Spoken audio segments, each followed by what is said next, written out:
Sweet, cute and gentle বয় মহিউদ্দিন মাহি, ডাকসুর AGS. চিনতে পেরেছেন নিশ্চয়ই। তাকে অসম্ভব স্নেহ করেন শেহরিন আহমেদ মোনামি। আপনারা জানেন, মোনামি তাকে প্রশংসা করে একটি ফেসবুক স্ট্যাটাস দিয়েছেন, সহযোগী অধ্যাপক সুন্দরী। সেই স্ট্যাটাসের পর এক ভাইরাল স্ট্যাটাসে পরিণত হয়েছে। সম্ভবত 24 সালের সবচাইতে ভাইরাল স্ট্যাটাস ছিল সেই স্ট্যাটাসটি, যেটি ডাকসুর এজিএস মহিউদ্দিন খান মাহিকে নিয়ে শেহরিন আহমেদ মোনামি তার ফেসবুক স্ট্যাটাসে বলেছিলেন, মাহি যদি শিবির হয় তাহলে তো শিবিরই ভালো, শিবির যদি এরকম ছেলেফেলে তৈরি করে তাহলে তো শিবির খারাপ কি। এখন কথা হলো, এটা নিয়ে অনেক কথা হয়েছে, মোনামি অনেক কথা বলেছেন, কিন্তু মহিউদ্দিন খান মাহি কিন্তু কোনো কথা এ ব্যাপারে বলেননি, কখনো মুখ খোলেননি। এবার প্রথমবারের মতো মহিউদ্দিন খান মাহি মোনামি ম্যাডামের ব্যাপারে কথা বলেছেন।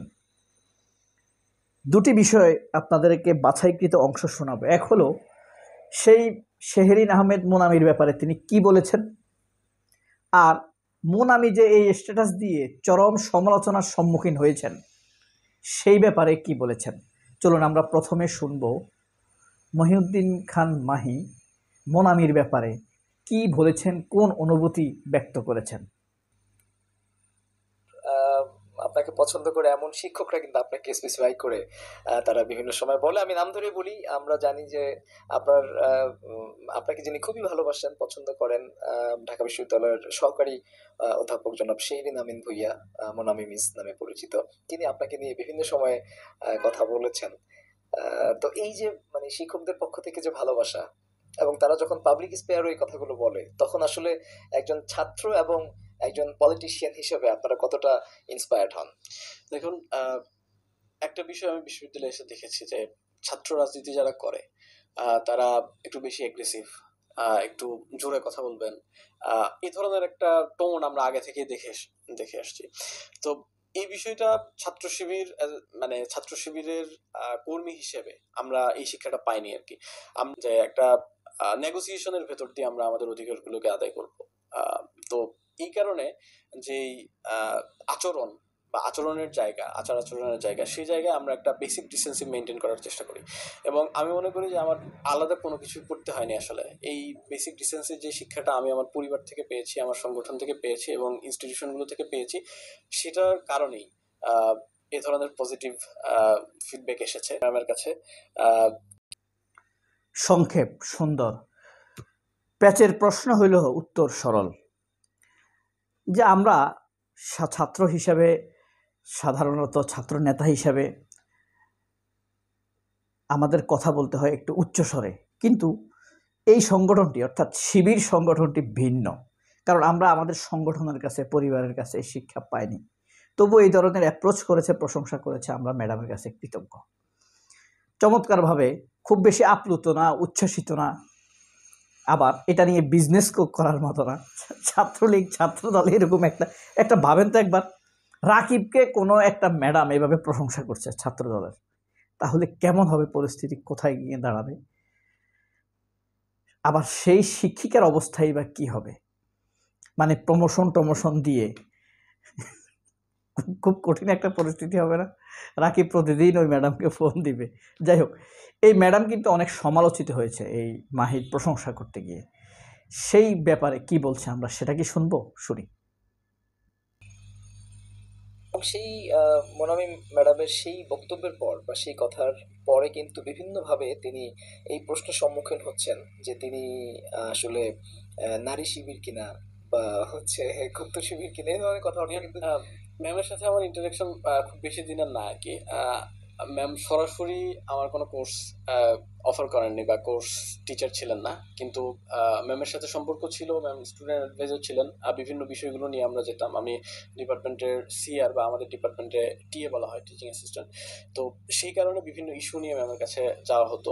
এর পরবর্তী সময়ে জুলাই আন্দোলনকে কেন্দ্র করে ম্যামের সাথে আলাদা করে একটা মানে যোগাযোগের ক্ষেত্র তৈরি হয়। বিশেষ করে ডিপার্টমেন্টে বেশ কিছু জায়গায় কমপ্লেক্সিটি ছিল, রাজনৈতিক কমপ্লেক্সিটিও ছিল।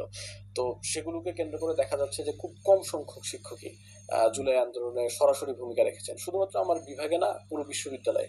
তো এক্ষেত্রে ম্যাম যেহেতু অগ্রগামী ছিলেন, এই কারণে তার সাথে সেই ইন্টারাকশনটা ছিল আন্দোলন কেন্দ্রিক। তো এই সব মিলায়ে একটা পরিবেশ যে তৈরি হয়েছে, পরিবেশের আলোকেই এই আউটপুটটা এসেছে আর কি। আচ্ছা, এই যে ডাকসুর GS sweet cute lovely gentle boy, তার সাথে শেহরিন মোনামির সরাসরি কোনো কোর্স অফার বা টিচার ছিলেন না। আন্দোলনের পরে ক্যাম্পাস রিবিল্ড রিলেটেড অনেক বিষয় নিয়ে মোনামি ম্যাডামের সহযোগিতা নিয়েছেন, যেহেতু তিনি পাবলিক অ্যাডমিনিস্ট্রেশন বা আইআর আইআর স্বাভাবিকভাবে সাপোর্টিভ টিচার অ্যাসোসিয়েট হিসেবে সবখানে থাকে। তাছাড়া শেহরিন মোনামি কিন্তু 24-এর আন্দোলনে যে সময়, যতটুকু সময়ে হোক, সরাসরি ফিজিক্যালি অংশগ্রহণ করেছেন। এরকম কিন্তু শিক্ষকদের সংখ্যা খুবই কম, অত্যন্ত কম। তো নীলুফার চৌধুরী একজন আছে না, তিনি দেখবেন গা বাছাই কথা বলে, সব সময় শিবিরকে অ্যাটাক করে কথা বলবে। ওই যে হিংসা, তারা তো রাজনীতি করে আসছে। রাজনীতি বলতে প্রথম আলোর মালিক সম্পাদক যে রাজনীতি করছে বাম, খালেদ মহিউদ্দিনটা যে রাজনীতি করছে ইসলাম বিদ্বেষী, অর্থাৎ দেশ বিদ্বেষী ভারতপন্থী রাজনীতি করছে। কিন্তু এই কারণে তারা এখনও শিবিরের বিরুদ্ধেই বলে। তো এই মাহির সাথে ম্যাডামের যে রিলেশন, ওই যোগাযোগ সহযোগিতা নেওয়া, ধীরে ধীরে ম্যাডাম বুঝতে পারে ছেলেগুলো তো ভদ্র, তার উপরে রেজাল্ট খুব ভালো, বিনয়ী, তর্কে যায় না, বুঝিয়ে তারপরে তাদের সুবিধাটা আদায় করতে চায়। এরকম নানান বিষয় নিয়ে ম্যাডাম হয়তো তাদের প্রতি মুগ্ধ হয়ে গিয়েছে। এই মুগ্ধতার প্রকাশ ঘটেছিল ওই স্ট্যাটাসটিতে। ওই স্ট্যাটাস দিয়ে তিনি শিবিরকে প্রশংসিত করেছেন, এটা ঠিক আছে, শিবির সামাজিকভাবে অনেক উপকৃত হয়েছে, এটা একটা কৃতজ্ঞতা বটে, যেভাবেই তিনি দেন না কেন। সরল মনেই তো দিয়েছেন। এখন হয়তো ভাবতে পারেন তিনি এই স্ট্যাটাস দিয়ে ভুল করেছেন। তাকে যেমন চ্যানেল 24, একজনের প্রশংসা করা যাবে না স্বাধীনভাবে? চ্যানেল 24 তাকে প্রশ্ন করেছে, চ্যানেল আই তাকে প্রশ্ন করেছে, তারপরে আপনার সবগুলো, আরও আমি কয়েকটা চ্যানেলের সাক্ষাৎকার দেখছি, বিশেষ করে চ্যানেল 24, নিউজ 24, হ্যাঁ, আর টিভি, তাকে কেন তিনি প্রশংসা করছেন, মানে ঠিক এইভাবে প্রশ্ন করে। মানে একজনের কত ন্যারো হয়ে গেছে চ্যানেলগুলো, মানে শুধু আওয়ামী লীগের প্রশংসা করতে করতে এরা পাগল হয়ে গেছে, রোগী হয়ে গেছে। সাংবাদিকগুলো আসলে তো বাংলাদেশের সাংবাদিক নেই, এরা হলো রিভিউ রাইটার, আওয়ামী লীগের রিভিউ রাইটার, আর কিচ্ছু না, স্ক্রিপ্ট রাইটার আওয়ামী লীগের। আপনি ওই তোফাজ্জল হোসেন মানিক মিয়া বলেন, খালেদ মহিউদ্দিন বলেন, নাজনীন মুন্নি বলেন, আর ওই নিকোল বলেন, এরা হইলো রিভিউ স্পিকার, ঠিক আছে? এরা আওয়ামী লীগের প্রশংসা করতেই হবে টাইপের সাংবাদিক। একটা মানুষ একটা ছেলের প্রশংসা করেছে, সেই ছেলেটা তার ছাত্র, এটার জন্য তাকে প্রশ্নের সম্মুখীন হতে হয় যে আপনি কি সেই সংগঠন করেন কিনা। তো এইবারে প্রথমবারের মতো মাহি মুখ খুলেছে, আমরা দেখলাম ম্যাডামকে নিয়ে। ম্যাডাম তো তাকে প্রশংসা কয়েকবার করেছে, যতগুলো চ্যানেলে সাক্ষাৎকার দিয়েছেন তিনি আবারও সাহসের সাথে সাংবাদিকতা প্রশংসা করেছেন, কিন্তু প্রশ্নের সম্মুখীন হয়েছেন, অনেকে সমালোচনা করেছে। তো মাহির মুখ খোলাটা কেমন লাগলো? সবাই অনেক ভালো থাকবেন। আল্লাহ হাফেজ, আসসালামু আলাইকুম।